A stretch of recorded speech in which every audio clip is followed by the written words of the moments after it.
السلام عليكم ورحمة الله وبركاته. معاكم انجي سكين ودي قناة ان شاء الله. النهاردة هنعمل مكعبات الفراخ بالرز المصري والتوابل. معايا حلة سخنتها، بدأت ضفت فيها معلقة كبيرة من الزيت ومعلقة كبيرة من السمنة البلدي، وبعد كده ضفت 400 جرام من صدور الفراخ مقطعاها مكعبات، وهبدأ اشوحهم تشويح حلو. وبعد كده ببدأ اضيف توابل حصى، وبعد كده بضيف لهم التوابل البودر، الفلفل الاسود وكاري وكركم، ومعاها شوية من توابل الفراخ.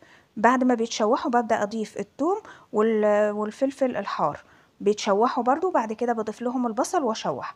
بعد كده بضيف ميه مغليه وملح، بسيبهم يستووا شويه، وبعد كده بضيف الرز. معايا كوبايتين من الرز المصري مغسول ومتصفي مش منقوع، وهنا ببدا اقلب.